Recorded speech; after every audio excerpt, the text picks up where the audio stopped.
Merci, honorable président.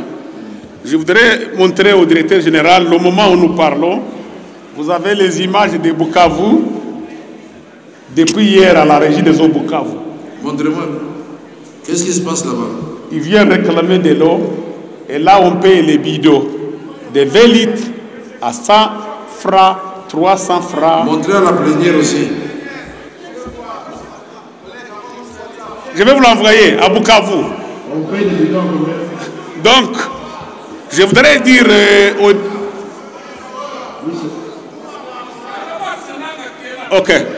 Je voudrais dire au DG que parmi les entreprises qui ont un potentiel énorme en RDC, c'est la régie des eaux, la SNEL.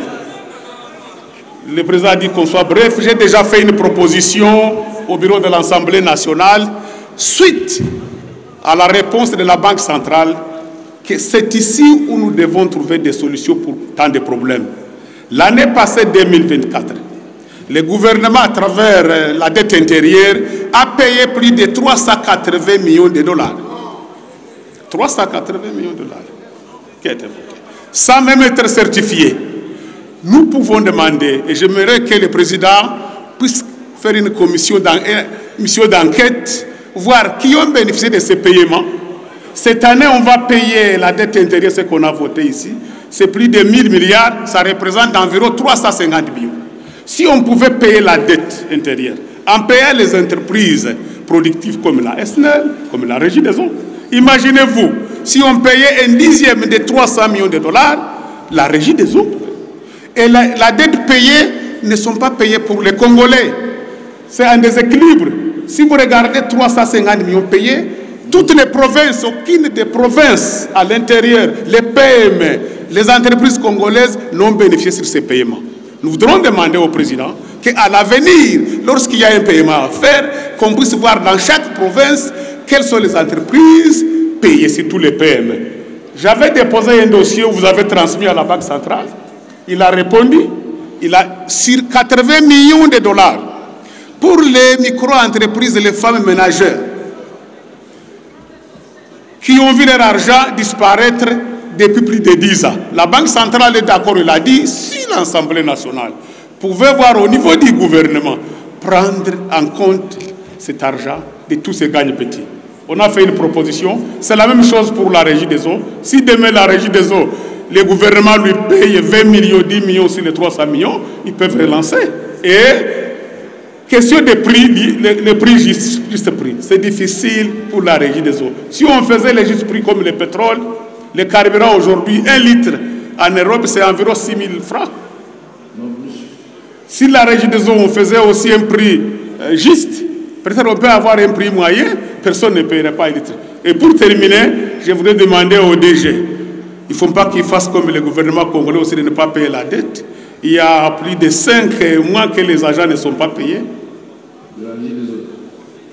Ah, c'est pas possible. C'est bien parce que je venais d'avoir les informations. Il faut vérifier, il faut le payer. Et je dis encore pour terminer au président, il faut continuer dans le sens de l'unité. Vous vous souviendrez qu'en 2004, en 2002, le pays était coupé en 4 morceaux. Il a travaillé beaucoup avec les sénateurs Banamissa pour l'unification du pays. On a appelé les gens qui sont à Beni, à Butembo, à Kisangani, au Sud Kivu. On les a amenés ici malgré qu'il y avait la guerre pour l'unité et l'unification économique du pays. Il faut continuer sur ce sens-là. C'est exact. Merci beaucoup, honorable président. Mais il y en a qui disent au président de la République que c'est une bonne chose. Mais c'est une très mauvaise chose. Nous avions organisé avec l'aide de la MONUSCO, vous avez venu de Bukavu. C'est exact. Les rebelles d'IRCD nous ont facilité la tâche. C'est exact. Les Mboussa ont facilité les autres mandramis des restes mémoire. Tous vos amis là de la province orientale, ils sont venus ici. On a résolu les problèmes au FPI.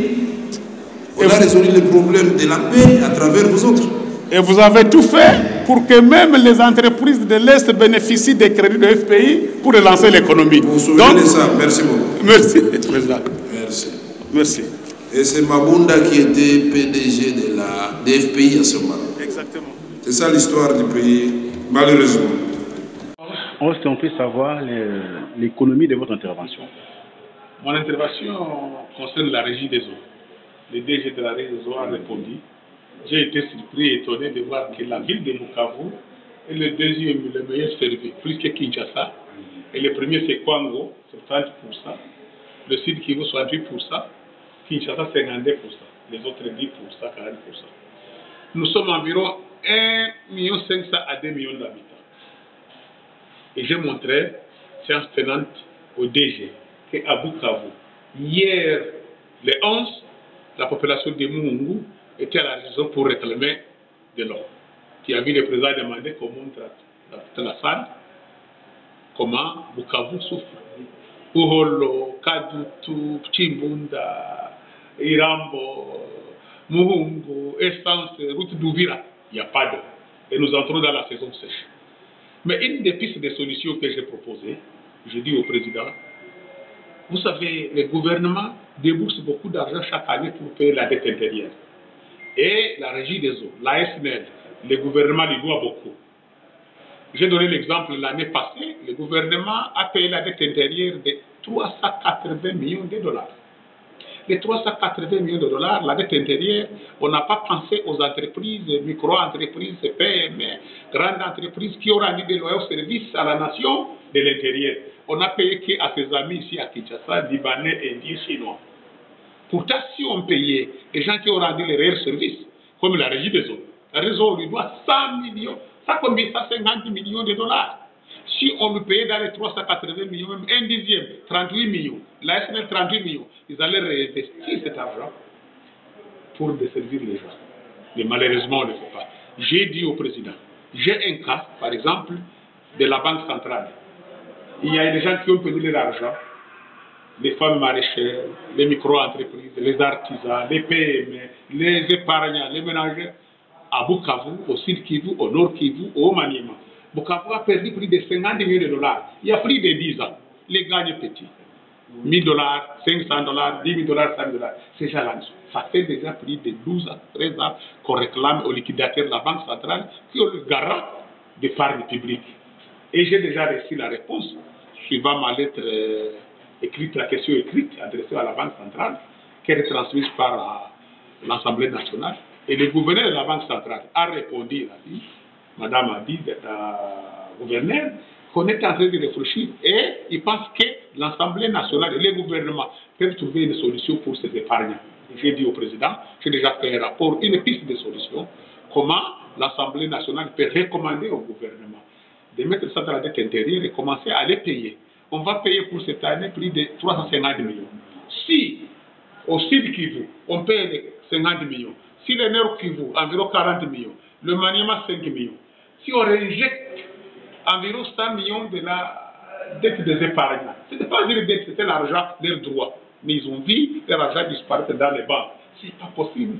Pour donner la confiance au système bancaire en RDC, pour même dans le cadre d'améliorer le climat des affaires, il faut payer, il faut désintéresser ces gens qui ont de l'argent. Même dans la banque BIAC, dans la banque BCD, il y a longtemps qu'on a fait faillite.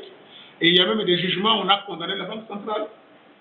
Mais je suis content, il a répondu en 16 pages. J'avais fait une lettre de 2 pages, il a répondu 16 pages pour expliquer les problèmes. Et je vais démontrer que les microfinances, les coopératives d'épargne et de crédit jouent un rôle important en RDC. Ils sont dans les coins et les coins reculés, mais malheureusement, l'État ne les accompagne pas. Il faut que l'exemple soit là, remplissage. C'est la même chose pour la région. Cela va permettre à la région de servir presque tous les pays en eau. Nous sommes le seul pays où on a moins de 10% servi de l'eau. L'eau, c'est la vie. Donc, c'était la question d'aujourd'hui. Excusez-moi, honorable, par rapport à la SNEL, pourquoi ne pas libéraliser le secteur qui, jusque-là, n'a toujours pas été libéralisé? Si on libéralise, c'est bon, mais les gens n'ont pas le pouvoir d'achat. C'est ce qu'on a dit pour les carburants. Vous savez, les carburants en Europe aujourd'hui, un litre coûte 1,08 €.